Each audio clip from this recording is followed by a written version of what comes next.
Happy Monday. How are you? Hello, everyone. Tonight we are discussing the Conscious Parent book. Hello, Janelle. Thanks so much for joining. Hello, you guys. Yes, tonight we are discussing the Conscious Parent book, which is by Dr. Shefali Tsabary. We're going to be talking all about being more conscious for our children, and it really just boils down to my silly title of basically just shut up, which I don't really love the word shut up, but just shut up and listen. I'm going to turn this around and get set up. Hello, everyone. Yay! Hello, Janelle. Thanks so much for joining. Thanks for everyone who is starting to come in. Hello, Lauren. Thanks for joining. You guys, I always want to say a quick hello to my replay viewers. I love you. I appreciate you. Thank you so much for watching on the replay. You can always still give hearts. They still count. I just want to say hello to everyone that's joining me live. Thank you so much for being here. Please feel free to invite and share here on Periscope, Twitter, and Facebook for your mama friends or your parent friends. And thanks so much for the hearts. I love hearts, obviously. So if something that I say resonates with you, it makes you feel like it's helpful, or even because this book is very theoretical at times, sometimes it just makes us say, So if any of those things happen, please do give hearts. I really would appreciate it. And you guys, can you believe it? Oh, let me introduce myself. For those of you that are new to me, hi, my name is Brooke-Sidney, and my company is called Bella and the Babe, and it's all about empowering authentic motherhood. I am an authentic and intentional mothering guide, and I help mothers and mamas to be find more joy in their life, especially in motherhood. That's my thing. I'm also the creator of the brand new Mama Love Planner. You guys, I have a great planner called the Mama Love Planner that's available in the weekly edition as well as a daily edition, and it helps mothers get more self-care time in, gives them a really good way to start a self-care practice. It also has a gratitude journal and places to uplift and affirm their lives and declarations to help us be more intentional about our lives. But anyway, enough about that. We are actually finally on chapter 15 of this book. I love that. Basically, I think, honestly, we've only missed 1 week. Wow, good for you, girl. Thanks so much, Lauren.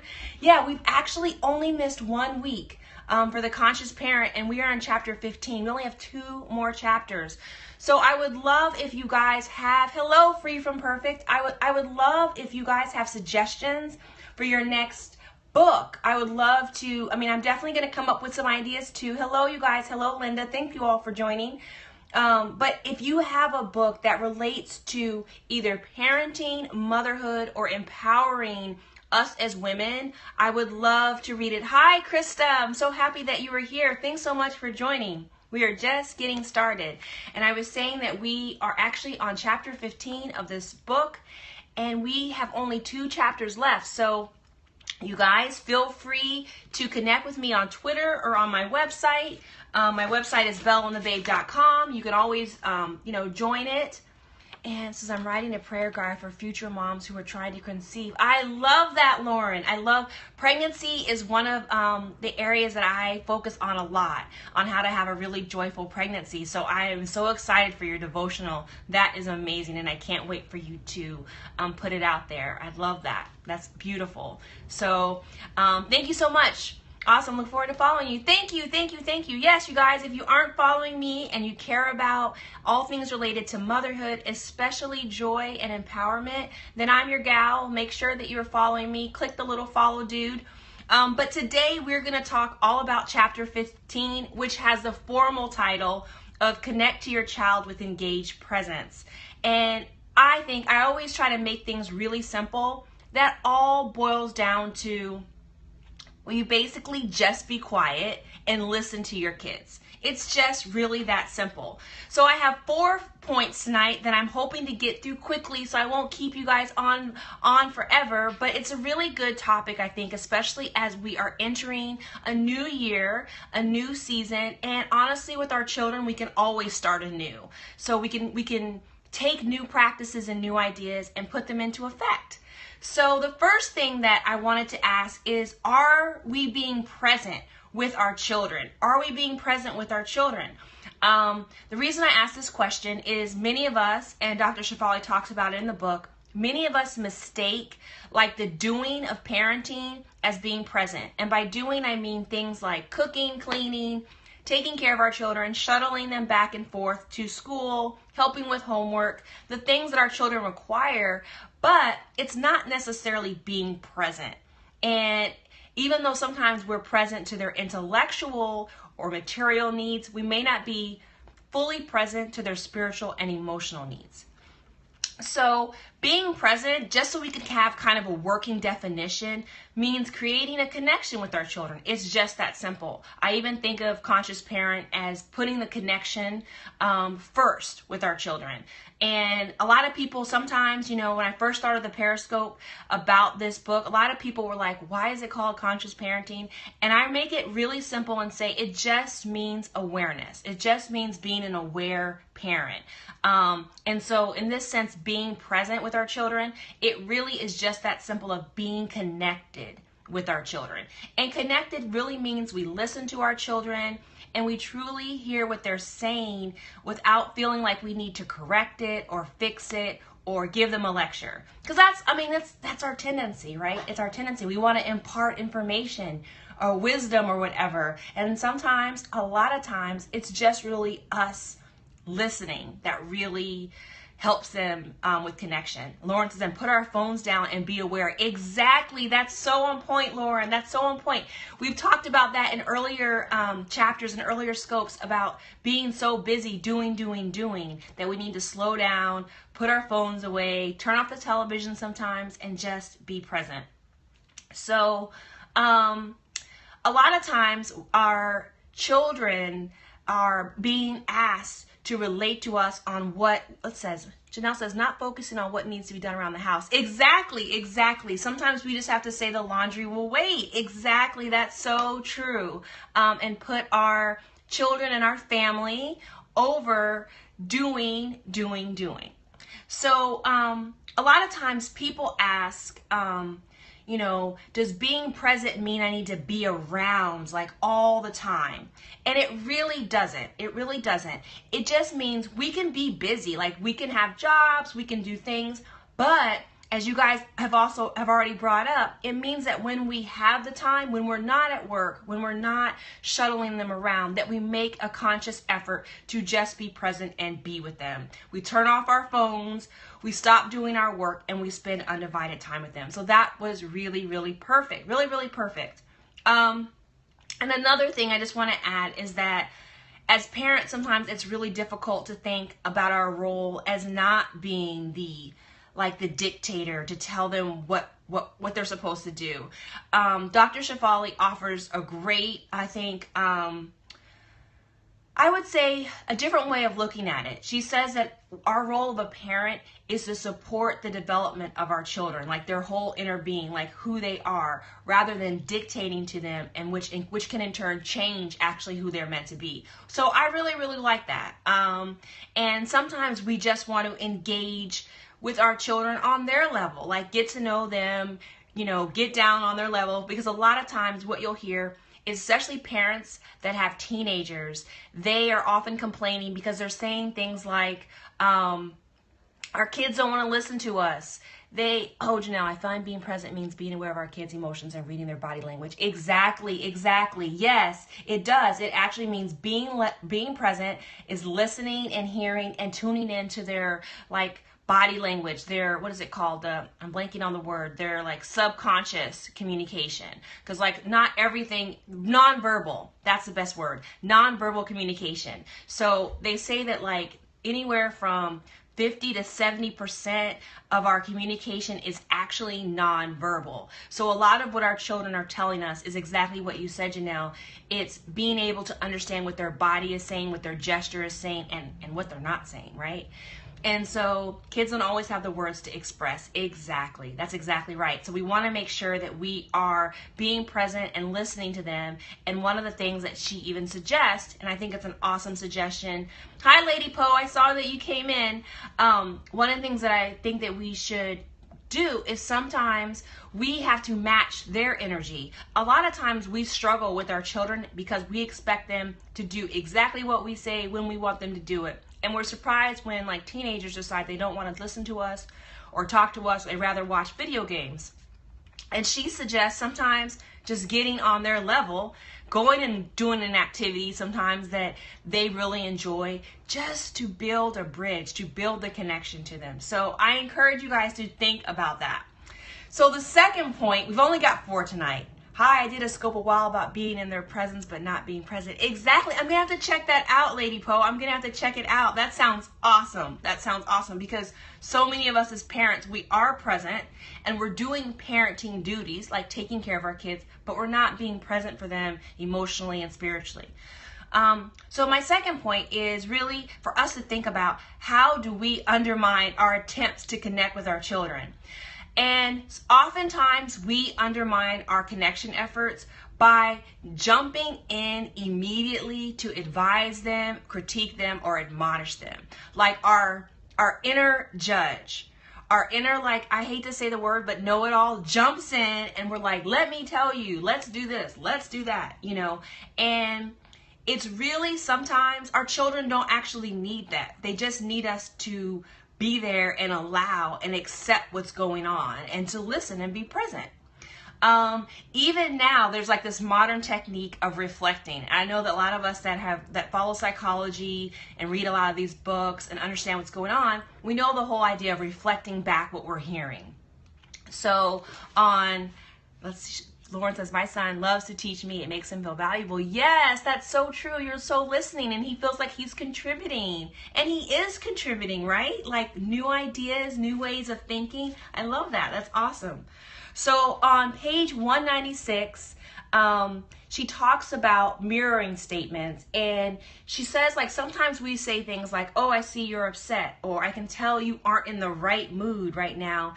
And it really should make us start to question when we make those statements, are we being patronizing and judgmental in them? Because sometimes we are, although we're reflecting back with our opinions about what's going on. And I thought that was really interesting. Like, I can see you're anxious about your exam tomorrow, or I can see you aren't in the right mood. I mean, right mood right there already denotes some sort of like judgment. So it's really helpful sometimes. Sometimes the less we say, the better. Sometimes, again, just listening, just being a witness to what's going on with them, what they're doing. The third point is, do we validate our children's behavior or their being? And we've discussed this. This is a theme that runs throughout this entire book. It's all about understanding and loving and honoring and respecting our child just for being who they are and not necessarily for what they are doing. And so we all know the difference, I think, when someone validates our being versus our behavior. Like, have you ever had times when someone's like, oh, you tell your story about something that's happened to you, and they're like, oh, I understand. And a lot of times, quite frankly, they don't understand. And sometimes it's actually really hard to understand, because even if we went through something similar, we didn't go through what that person went through. Lady Poe says, yes, we didn't walk their shoes. Because whether, a lot of times, especially with mothering or relationships, everything is colored right through our particular experience. And so just be careful with saying, oh, I understand, and truly try to be more empathetic. And this serves not just for our children, but for all of our relationships. But our children are no different. They really want to feel like we are respecting and honoring what they're going through. Not that we already know it because we've been through it too. More like, okay, we understand that you are going through your experience and you're allowed to have it in your own way. And really the first step to creating an empathetic adult is to allow our children to experience their emotions, and for us not to judge them, critique them, but to just let them have them. Thank you so much, you guys, for the hearts. I really do appreciate it. And empathy really involves us validating our children's feelings and experiences just for them having them. It's not making them right or wrong. It's just allowing them to have them. In fact, we don't have to agree. But we should give them the space to have them. Yes, it's true but hard. Yes, Lady Poe, you know, that's one of the challenging, I feel like, aspects of parenting this way, is because it is very hard, especially when the emotions are directed at us. Like the negative emotions and feelings that our children have are directed at us or our loved ones, right? That gets really, really difficult. But as we practice and learn how to help, you know, them sit with it and ourselves sit with these emotions, it helps us all get better. And our children then start learning how to deal with their emotions. And I must say, this is not a pass for our children to act out badly. Like, and by that I mean, you know, hitting or, you know, throwing things, breaking things. This is not a pass for that, right? You know, they have to express their emotions in an appropriate manner, right? They have to express their emotions in an appropriate way. This is not a license for them to act crazy and hit us and abuse us and hurt other people, right? So just keep that in mind, right? I don't want anyone to think that, you know, we let our children just take over so much so that they're doing things that are hurtful to other people and even including themselves. So it's all about having appropriate ways for them to express their emotions, right? And it could even be like if they're yelling, okay, let's express, but you know, we're gonna do it in a softer tone. You know, even being quiet when they start doing things like that. Like there are different methods, and that's kind of another scope. But just know that this does not allow children to show their emotions or react in ways that are harmful, right? They must do it in an appropriate way. And sometimes our response helps them figure out that way to actually express themselves. So the fourth point, this is the last point, is that we just want to be there. So often, as we were just talking about children expressing their emotions, often when children act out, it's because there is an emotion that's not expressed. It's usually not that they are, they know what's going on with them. Sometimes they actually don't understand what they are experiencing. They're having feelings, especially the little ones. A lot of tantrums are caused by having big feelings that they don't know how to cope with or don't know how to deal with. And so, you know, our goal there is to really be present, demonstrate our presence to them, and not necessarily that we know everything and that we're superior, right? We are just trying to show that we are available to listen to them. Hello, Baroli. Thanks so much for joining. So, by not jumping in, right? That's another goal. By not jumping in, you guys, and telling them what to do, telling them what they're experiencing, telling them what they're feeling, we open up the space for them to come to these insights on their own. I really felt like this, to me, is one of the best parts of my title, like just being quiet and listening, because we allow them the opportunity to figure out things on their own. And to me, that is how we help our children grow. That's how we help our children figure things out. If we always give them the answers, if we always tell them what they're feeling, in addition to it not being the most positive things to do, we're not allowing them to build those skills and abilities on their own, right? And they say that oftentimes when children don't learn how to express their feelings and express themselves, they bottle them up. And that's how we end up with a lot of people that are sad and depressed later on, because they don't know how to handle emotions, life, and all of these things. So it's really, really good if we allow them to express themselves and give them a space for the insights to come. Sometimes, even by us not saying something and jumping right in, sometimes they actually ask us. They actually ask us as parents to help them. And I feel like that's so beautiful when we are asked to help them, guide them, help them understand what's going on. And we encourage them to really sit with what is going on right at that moment. And Oh, and I feel like one of the last great points is this is very much in line with the last one, is that we don't always have to have these neat and tidy answers for them. You know, when our children come to us and they ask us questions like, Mommy, why is the stars up in the sky? Or why is the moon up in the sky? Or whatever. How did the baby get in your stomach? Whatever it is. Oftentimes we jump in with like trying to figure out the best way to explain them, or the most, loving way to explain something, instead of just allowing them to have the question and to go with them on the journey of figuring it out.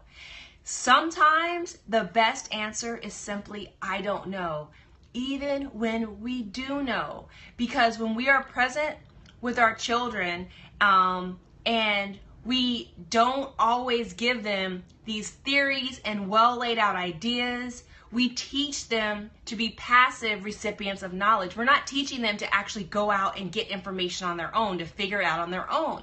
So when we confide that we don't know the answer, or that we allow time, as I say, to let God show us the answers, right? Reveal to us in perfect timing the answers and different things like that, we give them another tool. They don't just depend on us to process things, right? They start learning how to process on their own. And it's fun to say, I don't know, and we can look for these things together. So that is it for today. I hope that this has been really, really helpful, you guys. I hope that it's been helpful. Again, just encourage you to really be present with our children. And a lot of that presence is really actually being quiet and listening to them, turning off our phones, as we've had people talk about tonight, turning off our phones, being present. It doesn't require us to be with them all the time, but it does require that when we are with them, that we give them our undivided attention. And that we also allow a state of not knowing, allow a state of I don't know, to help them find answers to some of their own questions, right? We want to encourage them to seek their own answers, develop the language to their own emotions, to start figuring out a lot of these things on their own, with us there supporting and guiding, but not controlling and judging, explaining, and critiquing as much. So hello you guys that are just joining in. So that's actually it for today. We have covered chapter 15 of this book. Hello, Eberry. Thanks so much for joining. We are actually just getting ready to get off the scope. So I really, really encourage you to go and watch the replay. I really, really encourage you to watch the replay. There are amazing ideas, I think, a lot of things were said that were amazing from people on the scope, which is the reason why I love having this book club and this discussion this way, because great. We'll watch the replay. Great, because there were so many awesome points brought up by you all that are on the scope that make this a great discussion. So please do watch the replay. But again, we were talking about the Conscious Parent, chapter 15. I encourage you all, if there is a book that you are interested in talking about, really as we finish out January and start February, please let me know. You can find me on Twitter at Carmel Bella, my same handle here, or definitely I have a contact form on my site. I'd love if you visit my site. Oh, let me put this one up. Sorry. bellaandthebabe.com / and of course you can always join my email list and my newsletter and my mama community on Facebook for more of the same. Is the picture above your left shoulder, is it of two soldiers? Actually, no, it's actually a picture of me and my best friend. We were holding hands as we were hanging out at the Playa del Rey beach. So yeah, it's a picture of me and my really good friend, one of my best friends. Yeah, it's one of my close friends. That's one of our pictures. I took down some of them because they were on top of all my head, but that one, I actually really like seeing it even when I'm on scope. Yes. Guess I had something else in my mind. No. Perfect. Thanks for asking. So you all have an awesome Monday evening. I definitely encourage you to watch the replay, and you can still give hearts. And I will catch you guys next Monday for a Conscious Parent Book Club Scope. And I'll see you all tomorrow for a different topic. Take care. Bye.